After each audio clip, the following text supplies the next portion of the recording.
법이 필요가 없다. 이게 법이냐? 많은 분들이 우리나라 법이 솜방망이다 라고 생각하는 것이 현실입니다. 유전무죄, 무전유죄 따져묻는 분들이 상당히 많습니다. 과연 무엇이 문제일까요? 가중주의를 적용하는 한국의 형량 정말 약한 편일까요?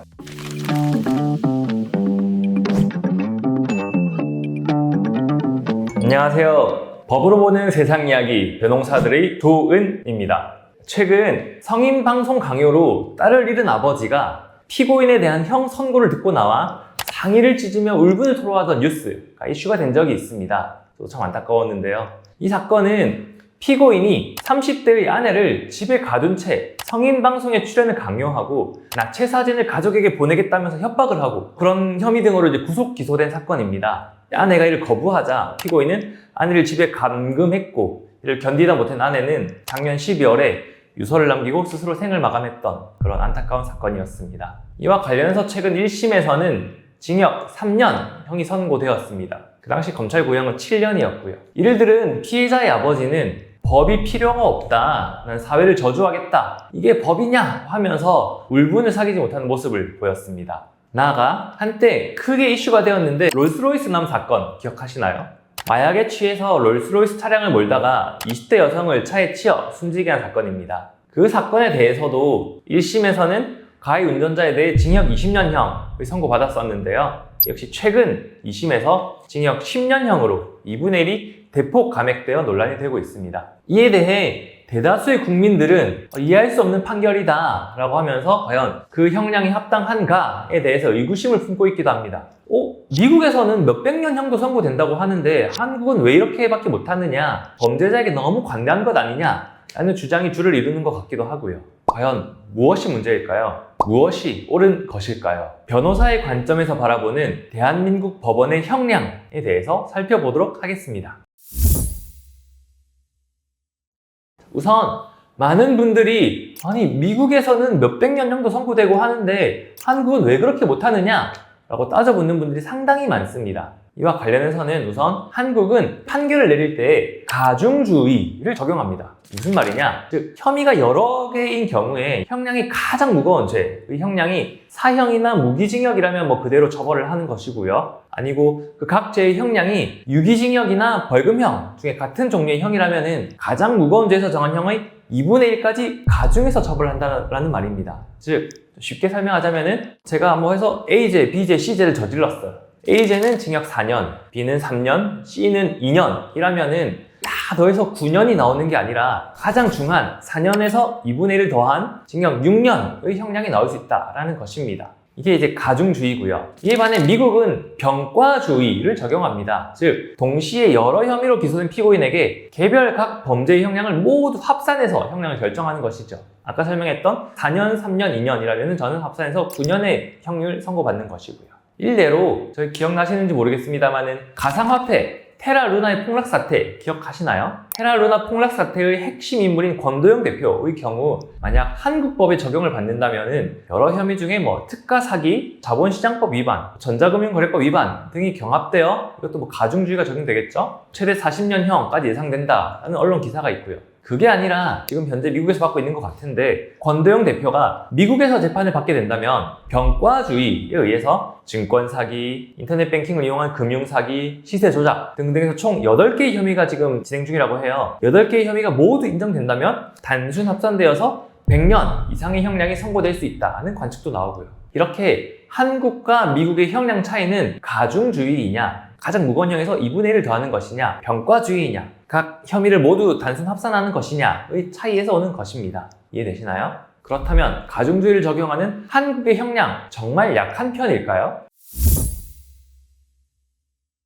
대체적으로 인터넷 커뮤니티나 언론 등에서는 대한민국의 형량이 너무 약하다라고 비토를 하고 있고 많은 국민들 역시 우리나라 법이 솜방망이다 라고 생각하는 것이 현실입니다. 하지만 사실 우리나라는 대륙법계 국가 중에서 법정형, 즉 형량 자체는 무거운 편입니다. 사실 우리나라는 유기징역의 상한이 30년이고 가중하면 50년까지 가능합니다. 이는 대륙법계 국가들 중에서 형량이 상당히 무거운 편입니다. 독일이나 핀란드의 경우는 유기징역의 상한이 15년, 영국은 20년, 일본, 프랑스 정도가 되어야 30년인데 우리나라는 가중 50년까지 되니까요. 나가서 성범죄자 신상 공개와 관련해서도 대한민국은 전 세계에서 가장 폭넓게 운영이 되고 있습니다. 한국을 제외한 대륙법계 국가들은 사실 성범죄자 신상 공개 자체를 거의 하지 않고 있습니다. 특히 저희가 형량이 세다고 생각하는 미국은 성범죄자 신상 공개의 실효성이 낮고 악영향이 더 크다라고 판단해서 정말 극소수의 주들을 제외하고는 거의 실시하지 않고 있는 상황입니다. 이런 상황인데 사실 실제 판결을 보면은 저희 국민들의 시선에서는 이게 형량이 무거운 편이라고? 싶을 정도로 국민의 눈높이, 법감정이라고 하죠. 국민의 눈높이와 맞지 않는 형량이 덜어 나오고 있는 실정입니다. 대체 왜 그렇게 느낄까 제가 고민을 해봤는데 크게 두 가지의 관점이 있다고 저는 생각을 합니다. 첫 번째는 국민들의 정보 부족이라고 생각합니다. 이와 관련해서 제가 지난 컨텐츠에서 이야기한 것과 비슷한 맥락이고요. 일부만 보고 전체를 판단하는 것이고요. 실제 선고형과 국민의 법감정 사이에 괴리가 생기는 첫 번째 원인, 제가 말씀드렸죠. 국민의 정보 부족이라고 말씀드렸는데 사실 국민의 정보 부족과 관련해서는 저희 일반 국민들은 사건 전체에 대한 정보를 모두 접할 수는 없습니다. 모든 수사 자료는 원칙적으로 비공개 원칙이고요. 언론 또한 일부에서 제공받은 정보만을 토대로 자극적인 부분에 초점을 맞춰서 보도를 하기 때문에 국민들은 일부 제한된 정보만을 보고 판단을 내리게 됩니다. 나가서 피해자 측은 추후 민사소송에서 유리한 고지를 점하기 위해 또는 여론전 등을 하기 위해서 편향된 정보만을 언론에 제공하는 경우도 많이 있고요. 이런 제한된 정보만을 가진 상태에서 비교적 가벼운 형을 내린 법원에 대해서 의아함을 끼치게 되는 것입니다. 내가 언론에서 봤을 땐 되게 중한 죄인데 실제로 그거밖에 형벌이 안 돼? 라는 경우죠. 그러나 이제 실제로 이제 변호사의 입장에서 판사나 검사 입장에서 이제 많은 사건을 들여다보게 되면은 가해자가 뭐 그럴 수밖에 없었던 사정이 있었을 수도 있고요. 피해를 보상하면서 피해자들과 합의를 하는 경우도 있고요. 재판부는 수사 기록이나 사실관계를 전부 다 파악한 상태에서 양형을 하기 때문에 정보가 부족한 국민들의 인식과는 좀 괴리가 생길 수 있습니다. 그 예로 제가 서두에 예를 들었던 성인방송 강요로 딸을 잃은 아버지의 경우를 살펴보면 이 사건의 경우는 대부분의 국민들 그 유튜브의 댓글들을 보시면은 3년이 뭐냐, 형이 너무 낮은 것 아니냐 이런 취지로 생각을 많이들 하십니다. 저도 동의를 했었고요. 이걸 구체적으로 살펴보니까 피고인에 대한 혐의가 음란물, 즉 나체 사진을 유포하려는 협박이고 그리고 아내를 집에 가뒀다라는 감금인데 물론 이 두 혐의 자체로도 되게 중한 형입니다. 그러나 사실 정작 중요했던 성인방송 촬영 강요죄는 검찰 단계에서 증거가 불충분하다고 해서 증거 불충분으로 기소조차 하지 못했었습니다. 그래서 이 성인방송 강요가 기소가 안 되었기 때문에 형량이 반영되어서 좀 낮아졌던 것이고요. 언론 기사는 사실은 성인방송 강요, 강제로 성인방송을 하게 해왔다라는 것이 늘 들어가 있죠. 국민들 입장에서는 흔히 성인방송을 강요했는데 3년형밖에 안 돼? 라는 생각을 할 수 있게 되고요. 그래서 실제 형량과 국민들이 받아들이는 예상 형량, 법감정 사이에 괴리가 생기는 원인 중에 하나가 아마 부족한 정보가 아닐까 생각을 하고 있습니다. 그리고 사실 법정형에 비해 비교적 낮은 단계의 실제 선고형을 꼽을 수 있을 것 같습니다. 무슨 말이냐? 우리나라는 선고를 할 때 대부분 초범들에게 가급적 실형을 꺼리는 경향이 있고요. 실형이 선고될 때에도 피해자 합의를 했을 경우에는 웬만하면 집행유예로 가는 걸 선호하는 경향이 있습니다. 게다가 사기, 횡령, 배임과 같은 경제사범에 대한 처벌이 절도나 폭행 등 이제 물리적 범죄에 대한 처벌에 비해서 좀 가볍다라는 특징이 있어서 늘 비판이 되고 있습니다. 그 사기에서 그 돈 벌었는데 그거밖에 형량이 안 돼? 그럼 나 가서 살다 나오지. 이익 아니야? 라는 말이 종종 나오고 있죠. 명목상 형량, 즉 법정형 자체는 분명 높게 잡혀 있는데 실제의 경우는 재판을 거치면서 감형되는 경우가 많아서 실제 선고형은 낮게 나오는 경우가 덜어 있습니다. 이렇게 될 경우에 판사가 형량을 너무 과도하게 감형해 주는 것 아닙니까? 라고 생각을 하게 되어서 결국 판사에 대한 비판으로까지 이어지게 되고요.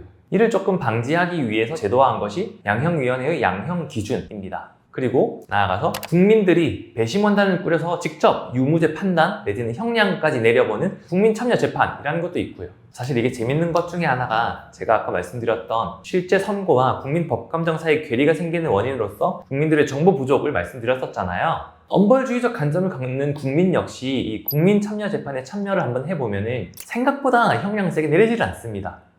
무엇을 의미할까요? 배심원단은 밖에서 보는 일반 국민들과 달리 사건의 구체적인 내용을 다 파악을 하고 판단을 하게 됩니다. 그렇기 때문에 책임감을 갖고 적정 형량을 내리게 되고요. 그래서 아마 그들이 생각하는 합리적인 형량을 내리면은 밖에서 보는 일반 국민들이 바라보는 적정 형량과는 일부 괴리가 있을 수 있고요. 그래서 그런 국민들조차도 실제로 들어가 보면은 내리는 형량이 좀 다르다라는 게 조금 재밌는 포인트 같기도 합니다. 그렇다면 이 형량은 대체 어떻게 정해지는 것일까요? 판사가 마음대로 법정형과 달리는 실제 성경은 이렇게 다르게 낮게 감형해서 이렇게 판결을 내릴 수 있는 건가요?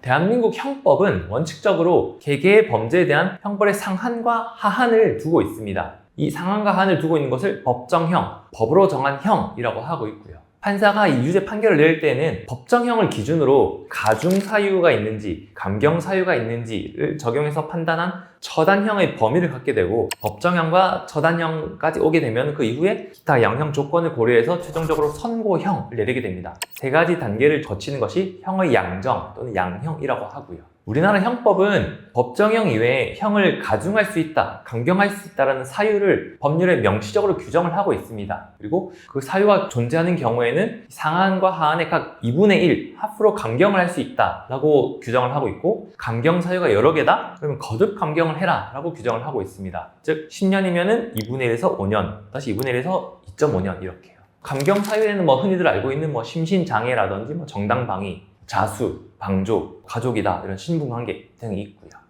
2분의 1이 좀 문제가 된다고 보는데 이건 나중에 다시 한번 살펴보고요. 그리고 그 이외의 형법에서는 정상참작 감경 규정이라고 해서 예전에는 장량 감경이라고 했는데, 이 정상참작 감경 규정을 통해서 그 이외 기타 범죄의 정상에 참작할 만한 사유가 있으면 법관의 재량에 따라서 2분의 1 범위 내에서 감경을 할 수 있도록 규정을 하고 있습니다. 사실 명시된 규정이 없는 이 정상참작 규정이 늘 문제가 되고 있고요. 제가 봤을 때 이와 관련해서는 순기능과 역기능이 있다고 보는데, 사실 역기능이 더 맞나? 살펴보고요. 제가 아까 말씀드렸지만은 형법에는 정상참작이 가능하다라는 그 권한을 부여하고 있지만은 어떨 때 정상참작을 해라라는 그런 구체적인 규정을 두고 있지는 않습니다. 여기에 이제 법관의 재량이 들어가게 되면서 솜방망이 처벌이냐, 전관예우냐 하는 비판이 늘 제기가 되고 있는 상황이고요.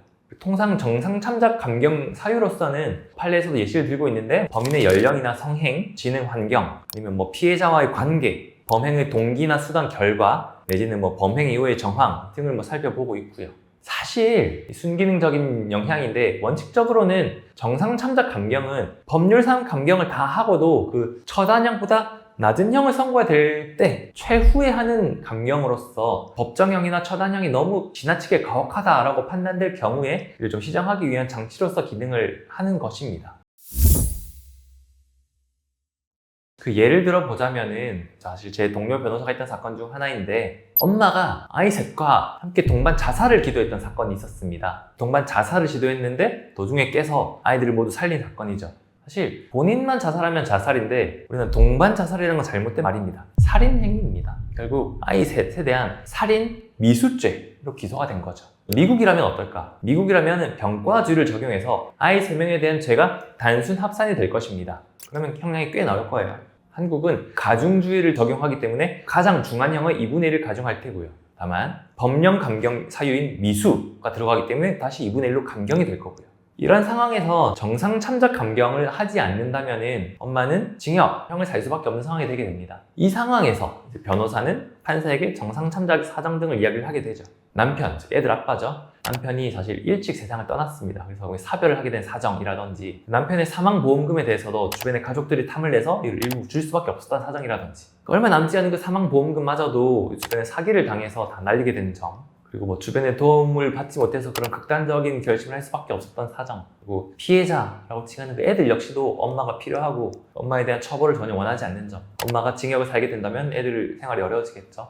그런 정상 참작 사유들을 적극적으로 소명을 해서 법원으로 하여금 그 정상 참작 감경을 통해서 피고인의 엄마에게는 집행유예라는 그런 합리적인 처벌이 내려지도록 하는 것이죠. 사실 순기능만 있으면 그게 문제가 되지 않죠. 문제는 이런 순기능에만 있지 않다는 것입니다. 이 정상 참작 감경 사유를 통해서 법령상 감경에 의해서 2분의 1이 감경된 이후에도 법관의 재량에 의해서 2분의 1이 더 추가 감경할 수 있기 때문에 입법자가 미리 정해놓은 형벌의 범위에서 현저히 못 미치는 수준의 처벌이 이루어질 수 있기 때문에 피해자들이나 일반 감정들의 법감정에 부합하지 않는 경우가 나오고 있죠.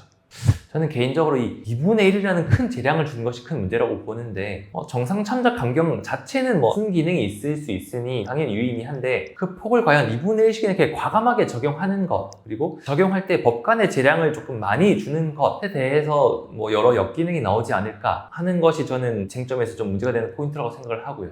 좀 전에 잠시 말씀드렸는데 우리나라는 그런 폭행, 상해 등 그런 물리적인 범죄보다는 대체적으로 뭐 사기, 횡령, 배임 등 그런 재산 범죄에 대한 형량이 비교적 약하다라는 평이 좀 일반론적입니다. 그 형이 선고되는 과정을 보면은 사실 법정형 자체에서도 뭐 문제가 있을 수는 있겠지만은 법정형 자체는 나름 그래도 뭐 적정 수준으로 잡아뒀습니다. 다만 여기에 여러 정상참작 감경 사유 등이 적용이 되면서 뭐 피해자와 일부를 합의를 했던 점, 피고인은 국가 경제에 큰 기여를 하는 점, 내지는 뭐 의도적으로 하지 않고 이 사건이 있기 전에는 피해자들에게 이득을 줬던 점 등등을 정상참작 감경 사유로 반영을 하면서 형량을 2분의 1로 대폭 감경하는 것이 일부 문제가 되고 있고요. 그리고 낮은 형량을 통해서 실제 형을 살다가 나왔을 때 취했던 이익은 어떻게도 다르게 이렇게 숨겨진 채로 보존이 되면서 나왔을 때 피해자들이 보기에는 억울할 수 있는, 그러면 안 되는 행태들, 떵떵거리면서 좋은 집에 산다든지 좋은 차를 몰고 다닌다든지 형태가 좀 나오고 있죠. 그런 포인트들을 생각한다면은 정상참작 감경 사유를 조금 반영할 때 조금은 더 구체적인 기준이 있어야 하지 않을까. 기준이 있어야만 그런 경제사범들에 대해서 형량을 조금은 국민의 법감정과 조금 비슷한 수준의 형량을 좀 내릴 수 있지 않을까 하는 것이 저의 생각입니다. 제가 아까 서두에 말씀드렸죠. 성인방송 강요로 딸을 잃은 아버지의 경우를 살펴보면은 사실 한국의 경우에서는 이제 강요죄가 덜어져서 이제 징역 3년 형이 선고되었는데 이런 비슷한 사건이 만약 미국에서 일어났다. 성인방송 강요도 모두 인정되었다 라고 하면은 단순 합산해서 병가수를 적용한다면은 이는 적어도 7년, 제 생각에는 10년 이상의 형이 나오지 않을까 싶습니다. 제가 듣기로는 성인방송을 통해서 얻은 수익도 적지 않고 그 수익이 아마 피고인이 모두 향유를 했다라고 들었는데 그렇다면 그 형량은 점점 심해질 것이고요. 이어서 이제 테라 루나 폭락의 핵심 인물이었던 권도영 대표가 지금 몬테네그로에서 재판을 받고 있죠. 김앤장 변호사들이 비행기 타고 다 가서 지금 변호를 해주고 있는데 권도영 대표조차도 이제 길을 쓰고 한국에 오려는 이유도 결국은 이 한국의 형량이 본인에게 유리하다라고 판단을 하기 때문이죠. 제가 아까 설명드렸던 가중주의 그리고 감경 요소들을 적절히 활용을 해서 자기가 받을 수 있는 최소한의 형량을 받고자 하는 것이 권도영 대표의 생각과 전략이고요.